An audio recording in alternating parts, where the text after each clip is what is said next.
Goal setting, the pathway to achievement. The world makes way for the man who knows where he is going. Ralph Waldo Emerson.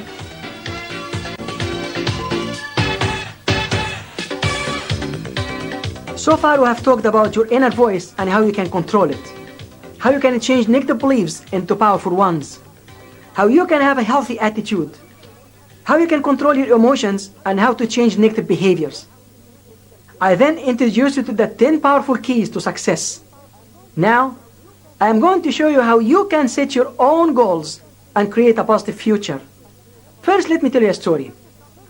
A construction company sent 2 workers to do a job on the roof of a 40-floor building.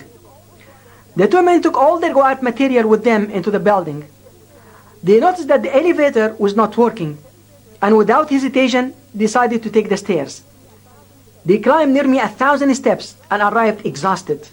They looked around. One man said to the other, "I have some good and some bad news for you. The good news is that we finally made it to the top of the building." The other asked, "Great, but what's the bad news?" "This is not the right building." Now I have a question for you. Do you know where you're going? I mean, do you really know where you are going? Do you have an organized goal-setting program? Yale University surveyed business school graduates who had been out of school for almost 10 years to determine how they were doing. 83% had no goals at all. They said that they worked very hard to make a living and had no specific plans for the future. 14% had thought of goals, but had not written them down. They were earning 3 times more than the 83% who had no goals at all. The remaining 3% had both written goals and an action plan. They were earning 10 times more than the first group. The study concluded that writing goals has a direct influence on your accomplishments. Everyone has a dream. Some people turn their dreams into reality, and others sadly never realize their dreams. They are trapped in a vicious circle. Their major goals are paying the bills and deciding what to serve for dinner. They run around all day making a living instead of designing their lives. Scientists studied the behavior of rats they had starved for 2 days. They placed them in a transparent box designed with little roads and circles. They put a piece of cheese and gave them the maze. Then they started the race to discover which rat had more speed, better sense of direction, and more intelligence. The rat that won the race got a piece of cheese as its reward. Some people are like that as well. They are running hard to settle for a piece of cheese, doing the same thing day after day, living below their potential. I was once talking with a manager of a medium-sized electronic company. I asked him, "Have you taken a vacation lately?" He answered, "I went to Mexico last year for 2 great weeks." "What did you do?" I asked. "And how did you go about planning your vacation?" He said, "My wife and I chose our destination and planned our budget. Then we called 3 travel agencies to get information about different packages and prices, which is the best package for us, and went to Mexico." I said, "You seem to be the person who plans everything carefully." He smiled and said, "Yes, especially vacations. I make sure I take care of every detail to avoid surprises or disappointments." "Since you are that great at planning your vacation," I said, "do you have an organized goal-setting program for your daily life?" He answered, "Well, no.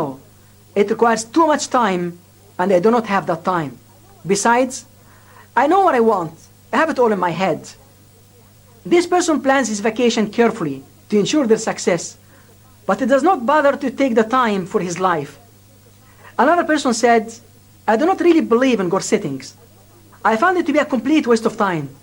I have gone to all kinds of workshops and seminars, read many books, and I tried to do it, but it never worked." "Would you go on a trip by a car," I asked, "with no road maps?" He said, "That's crazy. Why would I take such a risk?" So I asked, "What would you do normally in that case?" "First, I would have to know where I was going and why," he said. "Then I would get a good road map and collect the information I need, such as how far it is and how much time it takes to get there."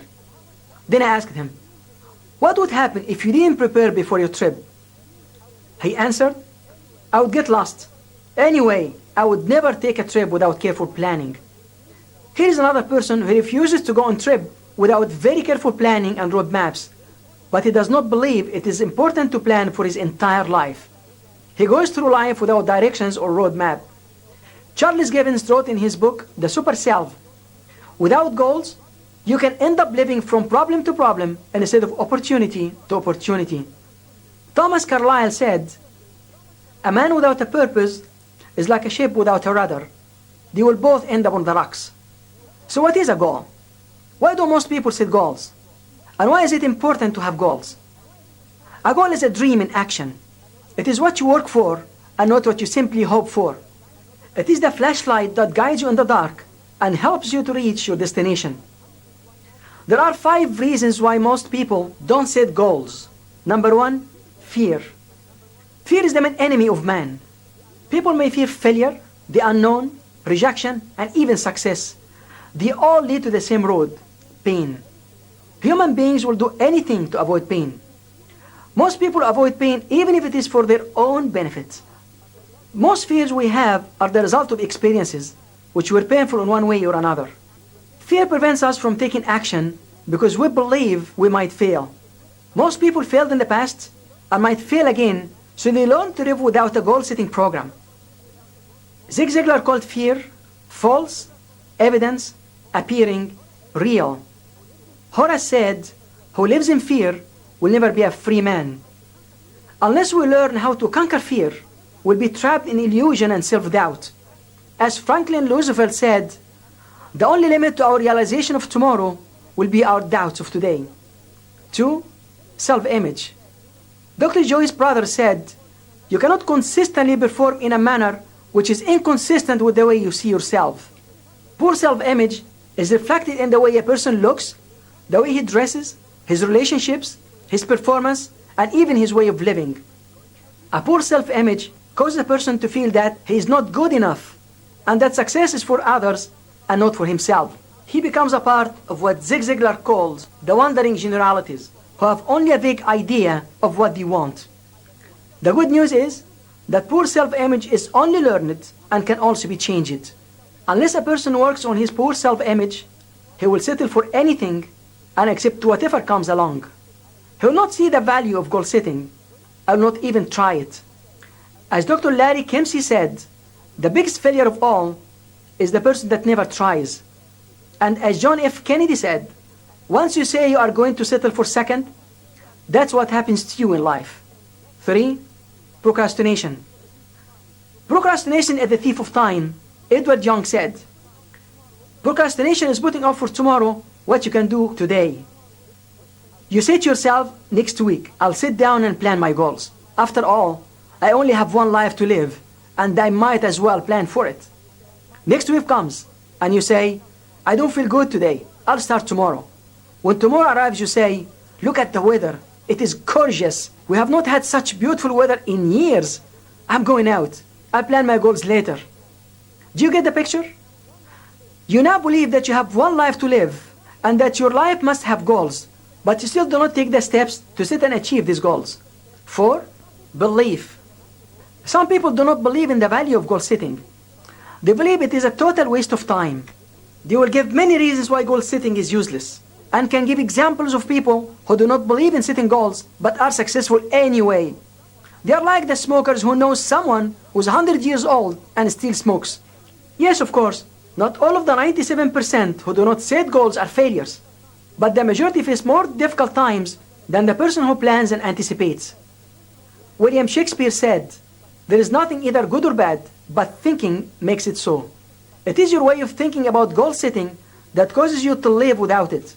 5, knowledge. Knowledge is one reason why 97% of people do not have an organized goal setting program. Some people want to do it and are eager to do it, but they don't know how. And accordingly, they do not take the necessary steps to learn how. I have heard a friend of mine say many times that he wants to be an actor. It is his dream, but I have never seen him take steps to accomplish his dreams. As a result, his dream may stay a dream all his life. When I asked him, why don't you do something about it? He said, I don't know how. Unless you take the time to learn how to set and achieve your goals, you will be trapped in the I don't know how club. As Zig Ziglar said, others can stop you temporarily. You are the only one who can do it permanently. In this session, You will learn everything you need to know about goal setting and aim for what you really deserve, the gold medal.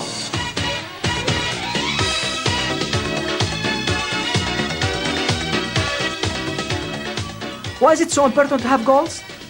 There are 5 main reasons. Number 1, self-control. When you have an organized and balanced goal-setting program that touches all areas of your life, you will feel more in control of your life. No matter what happens, you will be the controller of your destiny, the one who decides which direction you take and how fast you get there. Your feeling of self-control will help you fight any obstacles that you might face in taking risks. As Walter Gage had said, a great pleasure in life is doing what people say you cannot do. 2, self-confidence. Your self-confidence will increase as your self-control increases. You will have more confidence in your outcomes. That self-confidence will cause you to take more action, achieve greater results, and make you believe that you can accomplish your goals and turn your dreams into reality. With self-control and self-confidence, you will become unstoppable. As Archimedes said, "Give me where to stand, I will move the earth." 3, self-worth. As you achieve your goals, you will be more confident, you will like yourself more, have greater belief in your abilities, and before long, you will notice your self-worth getting stronger every day. Each time you are faced with a temporary setback, the experience you gain will help you to improve your strategy until you finally reach your goals. Your mind will be stretched to make room for your new wisdom. As Olive Wendell Holmes said, "Man's mind, once stretched by a new idea, never regains its original dimensions." 4, time management. As you move towards your goal, you will be more focused if you have set a time frame to achieve it. The more you want to achieve your goals, the more careful you must be about how you spend your time. Goal setting and time management go hand in hand. You cannot have one without the other. 5, quality of life. When you have an organized and balanced goal-setting program, you will be more focused on your goals, and the quality of your life will improve. You will be more motivated, have more energy, earn greater financial rewards, and most importantly, you will be happier. As Franklin Roosevelt said, "Happiness lies in the joy of achievement and the thrill of creating effort." Now let me show you the most effective way to set and achieve your goals. This method is based on your values in each of 4 quadrants of a balanced life. The first quadrant of a balanced life is health. In this quadrant, you will find things such as physical health, weight, diet, lifestyle, and habits. Ask yourself these questions. How's my health? Have I had a complete medical checkup lately? Am I at my best weight? Do I follow a health and exercise program? Do I have harmful habits that should be controlled, such as smoking, abusing drugs or alcohol, and overeating? How do I handle pressure? Do I handle stress well? The second quadrant of a balanced life is personal. Family, relationships, education, recreation, friendship, vacation, buying a new car, and traveling are in the personal quadrant. Ask yourself questions such as, how are my relationships with my partner and children? How are my relationships with others? Have I taken a vacation lately? Have I been reading, going to seminars, or buying audio tapes programs? What kind of a car do I wish to have? When was the last time I invited a friend over? The third quadrant of a balanced life is professional. In the professional quadrant, you will find things such as career and education for career advancement. Ask yourself these questions. Am I happy with my present job? Do I have a plan for career advancement? What is my next career step? How can I get there? Do I have a good relationship with my boss and co-workers? The fourth quadrant of a balanced life is financial. Financial stability, income, investments, buying a new company, and retirement plans are in your financial quadrant. Ask yourself questions such as, am I making enough money? Do I have an investment plan? How can I increase my income? Am I using credit cards wisely? Do I have a retirement plan? Let me add one more thing that I believe is so important. Spiritual. Here, you find things like helping others, morals, beliefs, and your relationship with God. Ask yourself, who did I help lately? How's my relationship with God? What are my spiritual goals? Let me give you an example of what happens when one of these areas is neglected. Elvis Presley was very rich, handsome, and famous. Anything he wanted in life was his. By anyone else's standards, he should have been very happy. Although his financial and professional quadrants were outstanding, his personal quadrant affected his health and the other quadrants as well. We know how it destroyed his life. He is no longer around because those 5 things were unbalanced. The same thing happened with Marilyn Monroe, the European singer-star Dalida, and many others. If any one of these 5 areas is affected, the others are affected as well, causing you to become very unhappy. It is like sitting on a chair that has only 3 legs. No matter how hard you try to maintain your balance, you end up on the floor. Dr. Peter G. Hanson wrote in The Joy of Stress, "Success means striving towards excellence in all of life's quadrants. Failure to address any of the quadrants will predictably shorten your life."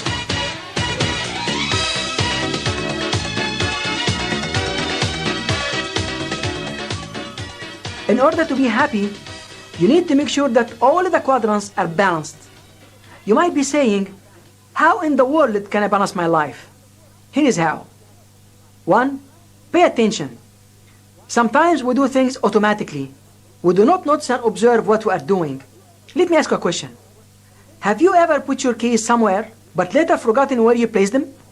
Harry Loren refers to this as mind absence. We can miss out on many things in life because we do not observe and pay attention.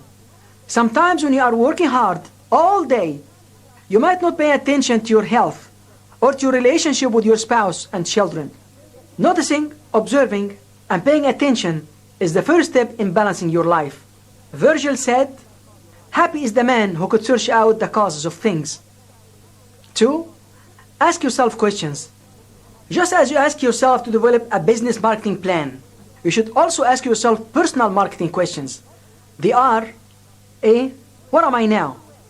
If you are doing great everywhere except in your relationship, your health, your job, or your financial situation, notice, pay attention, and go to B. B. What do I want? By answering this question, you move immediately to the solution process, and you are on your way to balancing your life. So your answer might be, I want to improve my health. I want a better relationship with my children, my wife, my boss, my employees, or it might be, I want to make more money, buy a car, or have a better job. By asking yourself these questions, you will find yourself moving to C. C. When do I want it? Now you are starting to think in terms of time. You might want it now, next week, or maybe a year from now. No matter what time frame you decide upon, you are heading in the right direction. Ask yourself the following question. D. How can I get there? Now you are starting to think of ways to accomplish your goal. You might take a course in public speaking or one on conducting better meetings. Maybe you will take your spouse on a trip, invite your boss for lunch, or join a health club and exercise 3 times a week. No matter what it is, you are on the right track. All you need to do in order to balance your life is go to question E. E. What can I do now to get what I want? By asking yourself this question, you are now ready to act to get what you want. So pick up that telephone and make that call. Invite your boss for lunch. Reserve that trip for you and your spouse. Or get that membership at your favorite health club. Goal setting is important, but doing it is more important. Start today. Notice, observe, pay attention, and examine your life. Ask yourself these powerful questions. Then take immediate action and do not look back. When you do that, you will be among the most successful men and women in the world, and your reward will be a balanced life and happiness. As Confucius said, by nature, men are nearly alike. By practice, they get to be wide apart.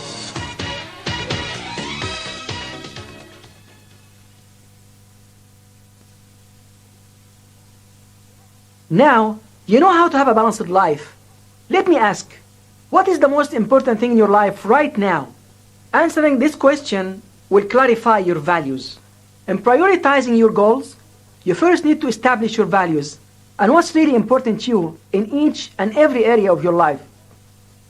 Let me ask another question. Do you ever want something so badly, and when you received it, you asked yourself, is that it?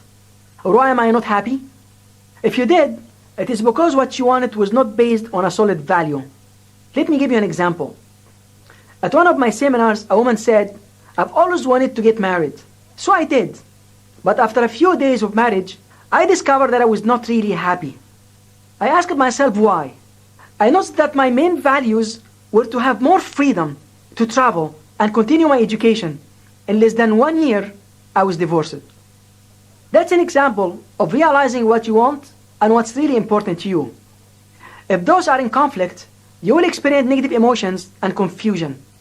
Another woman told me, I always wanted to have a new car, but it is more important for me to finish my PhD. So if I bought a car, I wouldn't have the money to keep working on my PhD, and I wouldn't be happy anyway. Get the point? Your values and your goals have to be in complete harmony. That will give you more reasons to achieve your goals, and when you do achieve them, you will be excited and happy. Now, you know how to balance your life and how to set up your goals based on your own values. When you start your goal-setting program, you need to understand the difference between an end goal and a meaning goal. The end goal, such as losing 10 pounds or finding a job, ends as soon as you achieve it. The meaning goal, such as designing your lifestyle, a career, or a relationship, never ends. Make sure your goals do not end as soon as you achieve them. Plan for them to be an ongoing part of your lifestyle. Here are the 3 main types of goal. 1. Short-term goals.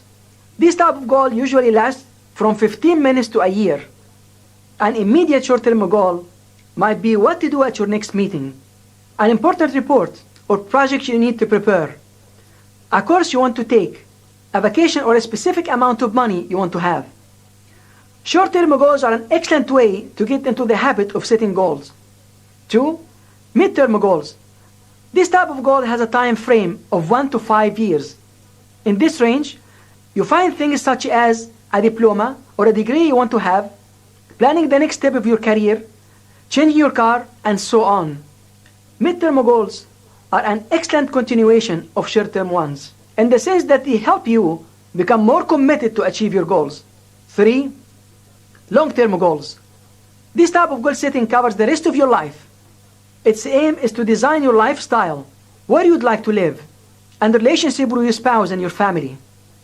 Here is an example of how I use each of these types of goals in my career.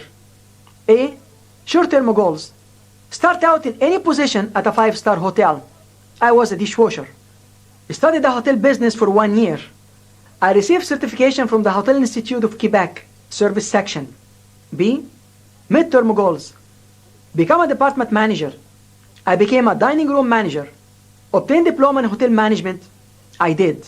Obtain a diploma in human behavior. I did. Learn to speak French and English fluently. I did. C. Long-term goals. Become general manager of a large hotel. In 1986, I became a general manager. Get the 3 highest designation in hotel management. I did. Become known and win an educational award. In 1990, I won the Best Home Study Student Award from the American Hotel and Motel Association and the American Home Study Council. I continued studying and moved up the management ladder until I decided to open my own company and start the cycle once again based on what's important to me. Now I have an abundance of education and experience, and I'm living my dreams. Even though I faced major challenges every day, they are my challenges. As you can see, nothing happens by itself. Goals are funny things. They do not work unless you do. Washington Irving said, great minds have purpose, others have wishes. Find your purpose, plan it, and do not let go.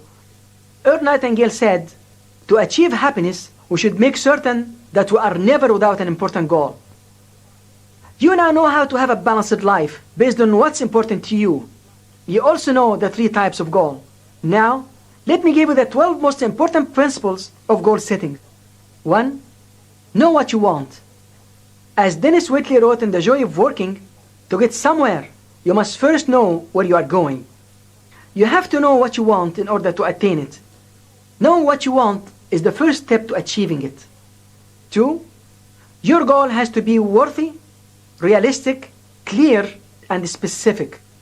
In Lead the Field, Nightingale told the story of a man who sat in front of the fireplace and said, "Give me heat, and then I shall give you wood." He waited a long time for the heat that never came. Although his goal was clear and specific, he wanted to be warm, it was not realistic. He should have given first in order to receive. No matter what your goal is, it must be realistic, clear, and specific. 3. Have a strong desire. Your desire must be very strong so that no one, not even yourself, can stop you from accomplishing it. 4.